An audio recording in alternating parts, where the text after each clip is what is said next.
안녕하세요. 쌈자의 리뷰 쌈자입니다. 오늘의 리뷰는 드라마 스테이지 2021 6번째 작품 러브 스포일러입니다. 사람들은 현재 러브 스포일러라는 유전자 검사를 통해 사랑의 유통기한을 확인하고 서로 사랑하고 있습니다. 러브 스포일러 개발자인 안도경의 강연에 한 여자가 찾아오게 되는데 그 여자는 12시 땡 하면 폐기 처분되는 편의점 도시락 같은 연애는 마음에 드는지 도경에게 묻습니다. 그리고 그 말을 들은 한 남자 역시 갑자기 마이크를 들고 러브 스포일러에서 진짜 나쁜 건 스포일러라고 따집니다. 강연이 끝나고 남자는 지하주차장에서 여자가 기름통을 열어 안도경의 차에 불을 지르려는 광경을 목격합니다. 위험을 감지한 남자는 자신의 차로 도경의 차를 박아버립니다. 과연 이 둘은 왜 이렇게 러브 스포일러에 적대적이고 안도경을 증오하는 걸까요? 지금부터 이야기에 치명적인 스포일러가 있습니다. 극중 여자 주인공인 윤서울은 현대무용단 안무가로 같은 아트센터 감독인 남유진과 만나고 있습니다. 남자친구 남유진은 러브 스포일러 결과 헌팅턴 유전자가 있어 일찍 죽기 때문에 어떤 상대와도 0일이라는 사랑의 유통기한이 나오고 결국 서울에게 이별 통보를 하죠. 그리고 남자 주인공인 김영훈 역시 러브 스포일러 결과 바람둥이 유전자가 있다는 이유로 여자친구에게 이별 통보를 받습니다. 두 사람 모두 러브 스포일러로 인해 원치 않은 이별의 상처를 받았습니다. 차량 사고 이후 사운드 엔지니어인 영훈은 서울과 유진이 일하는 아트센터에서 일을 하게 됩니다. 퇴근길 지하철에서 서울과 마주친 영훈은 같이 안티 스포일러를 하자고 제안하지만 서울은 굳이 그렇게까지 할 생각은 없다며 거절합니다. 다음날 영훈은 아트센터 일이 끝나고 다른 곳에 일하러 가야 해서 서울에게 음향기기 옮기는 걸 도와달라고 합니다. 그곳은 안티스포일러 모임이었고 온 김에 한번 들어가 보자고 제안합니다. 서울은 동성애로 영희를 받았다는 사람의 고백에 마음이 움직였고 자기도 영희를 받았다고 털어놓게 됩니다. 그렇게 안티스포일러 모임에서 서로 아픔을 공유하며 가까워진 서울과 영훈은 복수를 하자며 러브 스포일러 연구소 앞 현수막에 유성 매직으로 낙서를 합니다. 낙서하다 서로의 얼굴에도 낙서하고 다음날 아침에 낙서된 서로의 얼굴을 닦아주기도 하며 같이 퇴근하고 지하철에서 노을을 보면서 약간 썸 타는 듯한 분위기가 연출됩니다. 그런데 서울은 매일 내리던 역과 다른 역에서 내리며 오늘은 유진을 만나러 간다고 합니다. 유진은 서울에게 헤어지자고 하는데 왜 계속 찾아오냐고, 자기는 연민하는 사람이 아니라 같이 사랑해줄 사람이 필요하다고 이미 다음 사람을 만나고 있다며 사라져버립니다. 다음날 안무를 가르치던 서울은 단원들과 의견 충돌로 곤욕을 치르고 있었는데요. 단원들은 안무에서 사랑하는 사람이 만신창이의 흑투성이인데 자기가 안쓰럽고 마음 아프다는 감정이 이해 안 간다고 따집니다. 사랑하면 흙을 털어주고 안아줘야 하는 거라고 안무를 수정해달라고 하죠. 서울은 유진의 말처럼 유진을 사랑하는 게 아니라 연민하고 있었던 걸까요? 마음이 상한 서울을 달래기 위해 영훈은 같이 밖으로 나가 시티투어 버스를 타며 나들이를 떠납니다. 해가 진 다리 위에서 서울 야경을 보며 둘은 이야기를 나눕니다. 서울은 사람들이 왜 사랑은 착하고 연민은 나쁘다고 생각하는지 모르겠다고 하는데요. 결국 둘 다 착한 거 아니냐고 묻습니다. 영훈은 그런 의기소침한 서울을 데리고 편의점으로 갑니다. 편의점에서 유통기한 때문에 빼놓은 음식을 아직 12시가 안 지났다며 함께 사 먹는데요. 영훈은 우리나라가 유통기한을 따지는 몇 안 되는 나라라고 하며 사실 유통기한보다 섭취 가능 기한이 더 중요한 거라고 합니다. 그 말을 들은 서울은 유통기한 때문에 억울한 애들이 너무 많다고 공감합니다. 마치 자신들의 처지와 같다는 것이죠. 그리고 서울은 영훈이 만약 다른 사람을 만나게 된다면 영훈이 좋은 사람이라 그럴 거라고 말해줍니다.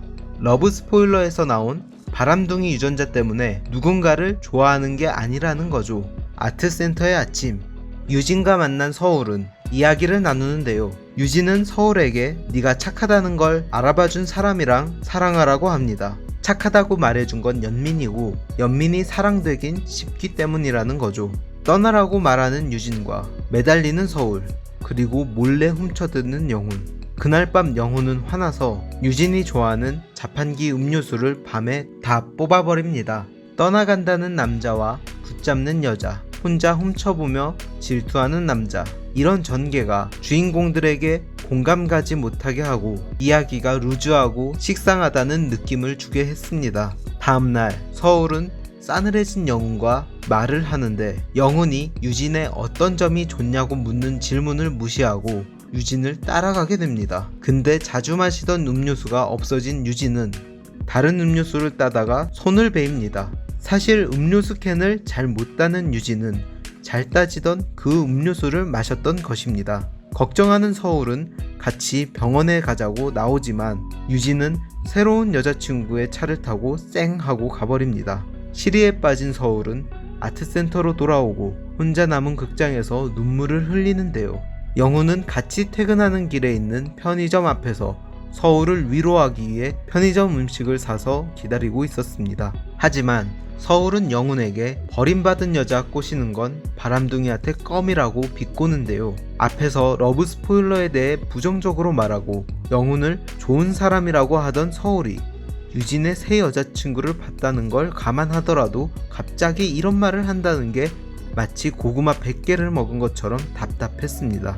영훈은 화나는 마음에 바람둥이도 상처를 받는다며 자신의 머리카락을 건네고 러브 스포일러 한번 해보라며 영일보다는 오래 나올 거라고 말하고 떠나버립니다. 이후 서울은 영훈과 함께한 추억을 회상하고 영훈에 대한 사랑을 느낍니다. 퇴근 시간, 오해를 풀기 위해 영훈을 찾아간 서울. 하지만 영훈과 대화 중 영훈의 전 여자친구가 등장하고 영훈은 전 여자친구에게 가버립니다. 하지만 영훈도 깨달음을 얻고 서울이 있는 편의점을 찾아가 결국 서로의 사랑을 확인합니다. 마지막은 함께 지하철을 타고 가면서 서울이 러브 스포일러 결과가 담긴 봉투를 보여줍니다. 아직 결과를 뜯어보지 않았고 서로 확인하지 말고 만나자며 이야기가 끝납니다. 러브 스포일러라는 유전자 검사로 사랑의 유통기한을 확인할 수 있다는 소재는 신선했습니다. 사랑이라는 인간이 지닌 고유한 감정을 유통기한 같은 단순 숫자로 표현한다면 그것은 사랑이 아니라 비즈니스이며 계약일 것입니다. 남녀 간의 사랑은 우리가 직접 체험하고 아파하며 성장하는 과정을 통해 지난날의 자신을 반성하기도 때로는 추억하기도 합니다. 우리에게 있어서 사랑이 특별한 이유는 계산적이지 않고 현재에 충실하며 인간을 인간 그 자체로 받아들이고 다른 누군가에게 느끼지 못했던 둘만의 특별한 감정을 경험했기 때문 아닐까요? 사랑의 결과를 미리 안다면 인간의 소중한 가치는 점차 상실되고 인간미는 사라질 것입니다. 저는 이 작품에서 이런 이야기를 더 부각해줬으면 하는 생각이 들었습니다. 하지만 판타지스러운 대사와 단순한 갈등 구조를 통해 사랑의 본질에 대한 고찰보다는 둘만의 사랑 이야기에 초점이 맞춰진 것 같았습니다. 또한 캐릭터의 매력은 전혀 없고 배우들이 지닌 고유의 멋지고 예쁜 모습만을 부각시켜 권수연 역시 잘생기고 멋있어. 게다가 저런 멋진 대사까지. 이주빈 너무 예쁘고 사랑스럽다. 저런 순정적인 여자를 누가 안 좋아해? 라는 반응을 이끌기 위한 설정같이 보였고 중심이 배우와 인물에 맞춰진 것 같습니다. 인물을 돋보이게 하는 설정이 아닌 좀 더 사랑에 대한 진지한 성찰을 할 수 있게 해줬으면 좋지 않았을까요? 흔히 스포일러는 당했다고 표현하는 만큼 알고 싶지 않은 내용을 의도치 않게 알게 되는 거죠. 스포일이라는 단어의 뜻조차 망치다, 못쓰게 만들다의 뜻으로 제목의 의미는 사랑의 재미를 크게 떨어뜨리는 것 정도로 볼 수 있습니다. 그래서 저는 한 가지 질문을 하고 싶습니다. 현재 당신에게 러브 스포일러가 있다면 지금 사랑하는 사람과 해보고 싶으신가요? 오늘 리뷰는 여기까지입니다. 재밌게 보셨으면 구독과 좋아요 부탁드립니다. 감사합니다.